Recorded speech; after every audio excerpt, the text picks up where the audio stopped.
Okay, so a couple days ago, Annie asked if we could do an exercise called um, Lazy Dragon.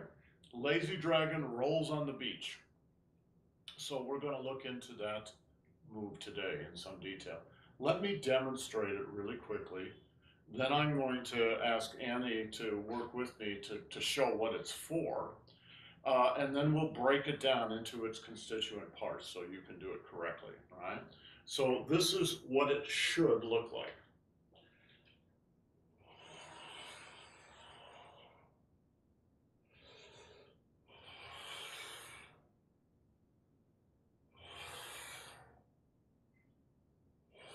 Fine, or the other side.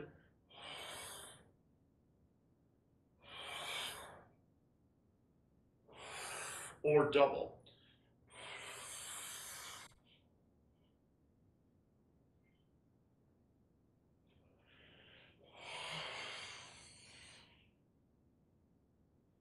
So it's a lot of fun, but you need to know what the parts are to make it work for you. So let me demonstrate with Hanny really quickly what it's actually for, because this is out of toy show, out of push hands. So suppose I'm going to demonstrate two things. Suppose Annie's got hold of my hand by chance, and she's going to start to try to twist it, and she's going to twist it up behind my back and then walk me off to jail or something, right? One way to get out of that is this way, very slowly, all right? But there's another way to get out of that. The way to do it then, all right, she starts, and basically she could move with it and keep hold of me, but then she'd be over there in another stage, right? Let's move up closer to the camera. So in this version of it, she starts to twist very slowly, and I'm going to follow her, right? I'm just giving her just a little resistance to kind of keep her engaged, and then I'm going to drop down and out. All right, what does it feel like? I feel this part of your body more than I feel this part of your This body. part of the body feels kind of empty. Yeah. Yeah. Yeah. Oh. Yeah. It's this core. Right. So let's look at the parts of this. Let's, for a change, let's start with the upper body. So there's three parts to this movement. The first part goes from your waist up to your nose. And you're shifting your weight from, let's start on the right side.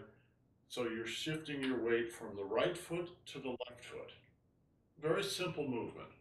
One, one, one.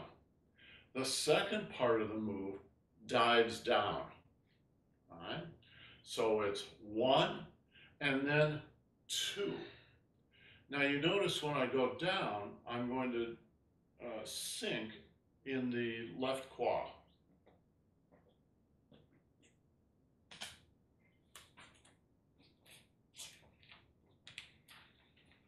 All right? One, two. So I'm closing into this quad.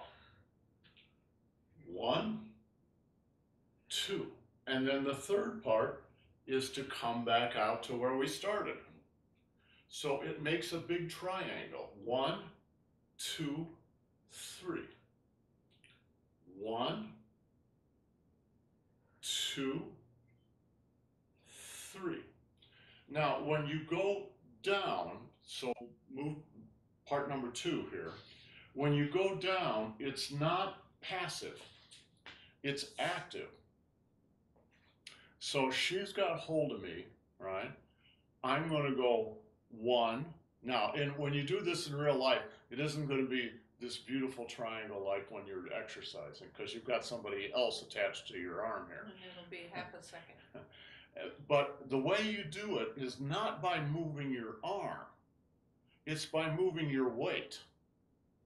All right? My weight is such that it can actually get the job done. Where if I try to do it with my arm, she might be strong enough to just stop me. But if I shift my weight, she's probably not going to be able to. And then I'm going to turn my fingers down and I'm going to use my weight and folding in my hip here to go down. Why? Well, you can see it disrupted her, right? She's a bad guy. She's trying to get me. So I want to disrupt her sense of balance. So 1, 2, right? And you can see she's not in a good position at the end of that. 1, 2, now my escape is relatively easy, right? And since she just sort of tried to hold on, she went out that other direction because again, I'm using my weight back the other direction. Last week we talked about spiral energy in the body. This is a really good exercise to understand what spiral energy really means. There's a real obvious place where that happens. In fact, I'm going to turn a little sideways. Watch this hand.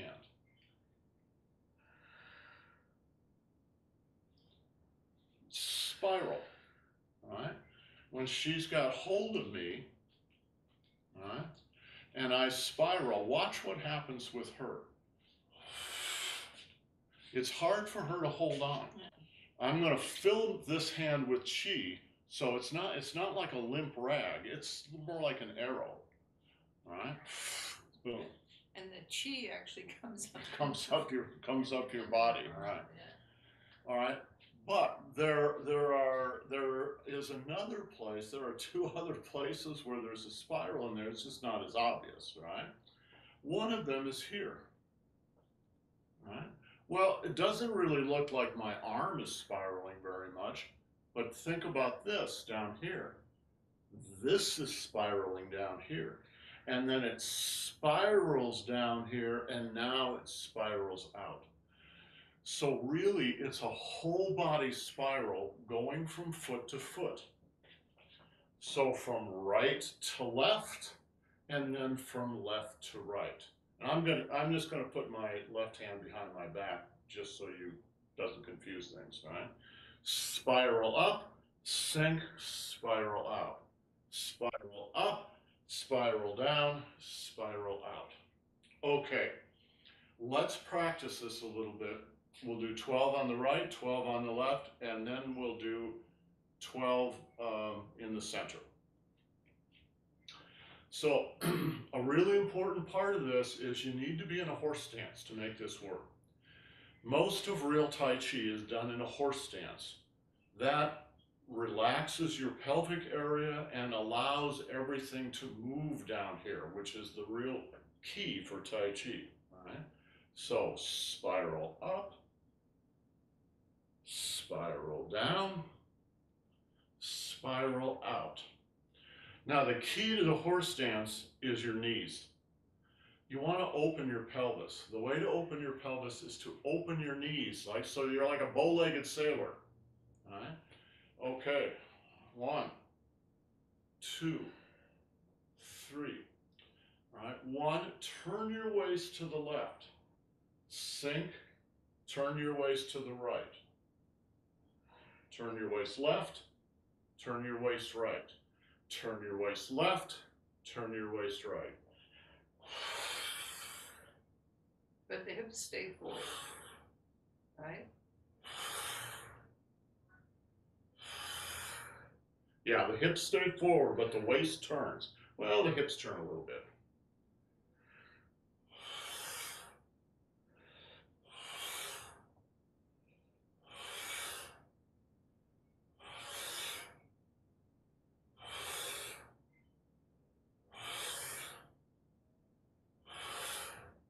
All right, there's one more aspect of this that we should talk about, and that has to do with the thoracic piston.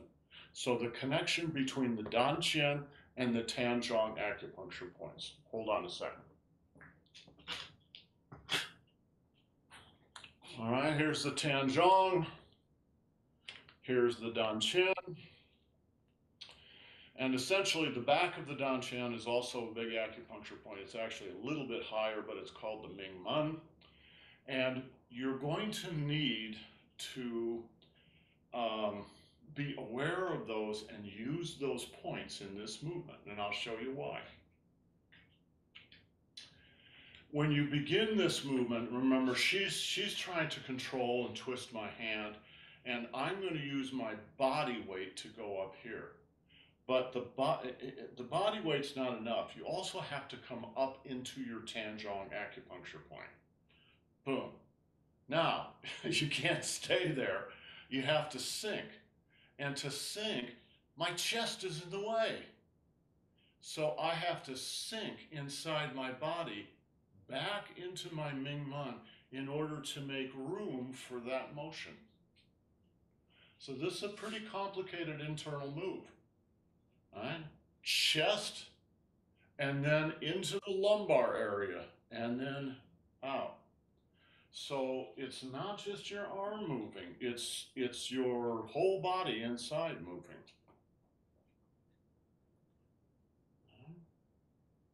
Drop into your lumbar area, and now spiral out. Up into the chest, drop into the lumbar, and spiral out. Chest, lumbar, chest, lumbar, chest, lumbar. Now, as I'm doing this, I'm watching you, so I'm staying oriented toward the camera. But really, I should be turning to the left. All right? So, chest, lumbar, chest, lumbar, chest, lumbar, chest, lumbar. So it's like a big snake. Master Zhang, my teacher, used to say, inside, inside, you big snake. All right? Be a big snake inside.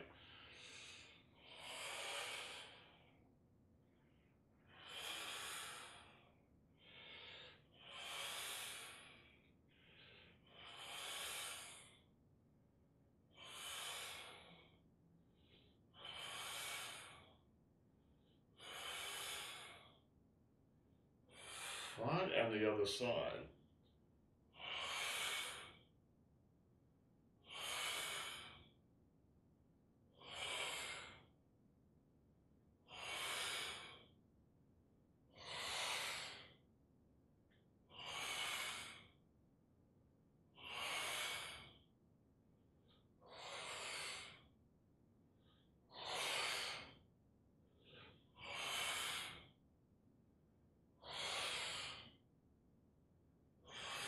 And double.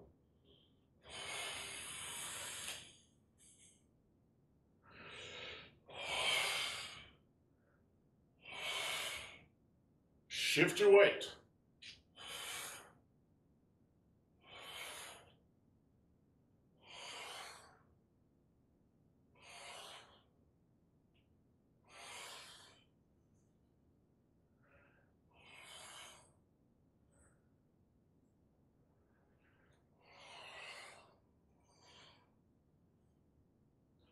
Now, Annie always likes to do a fast set of these for the doubles. So let's do them fast.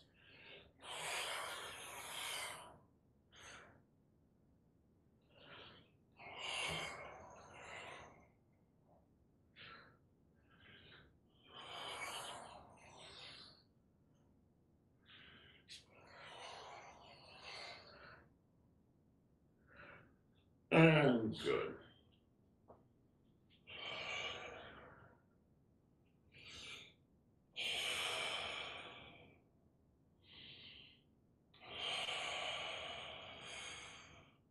Okay, any questions? There's also I just have a comment Yes. that I think there's a temptation in this move to think about the hands, and it's much Yes. more useful to think about the body. Like the hand is doing some stuff. They're like, oh, maybe I'll do some tricks with my hands. And actually it's just like the waist, the body, like where is it Yes. moving? Yes, and especially between the thoracic piston, between the waist and the chest. That's exactly right, Rand, and it's true for every exercise. The hands are hypnotic. Watch the hands, right? But they're not really the important part. The really important part is your core body, all right? Genevieve, did you have a comment?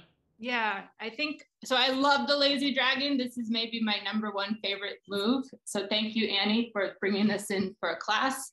And I remember one of the times you taught us this before, Malcolm, you mentioned that when you're coming back, you're actually getting out of your own way. Yes, exactly. And that really helped me early on. Yeah, that's what I meant in talking about the thoracic piston. Yes. Right, when you come up into the chest, that helps this movement, but it gets in the way of the next movement. So you have to drop from your chest into your lower back, and that makes space for you to do that. Yes, right? You should get to be friends with your thoracic piston. You must become friends with your thoracic piston. It is really one of the keys of getting that core strength. Yeah, the thoracic piston is important in every single move. I've got a hinge joint here because in the West we call this the thoracic hinge joint. And actually in China they call it a hinge joint too. But personally, I think a pneumatic is much a pneumatic joint is much more important. So it's like there's a pneumatic energy that comes up and then it drops down again. It feels like a pump. Yeah, it feels like a pump. So it's a pneumatic pump. Pumping. Pumping. All right. Malcolm, your nerves any are. Other comments or questions? Yes, Melanie. I'll just say nerves are really designed like high-end shock absorbers or like pneumatic, like they kind of have that structure to them. So it's very consistent with like how nerves provide shock absorption. Good, I'm glad to hear it. I never heard my teachers use the pneumatic piston metaphor, but it works. It's actually exactly what it feels like. 1, 2, all right? And your nervous system, if it were not like that, you would be hurting your nervous system all the time. But fortunately, it is. Okay, let's do the wrists.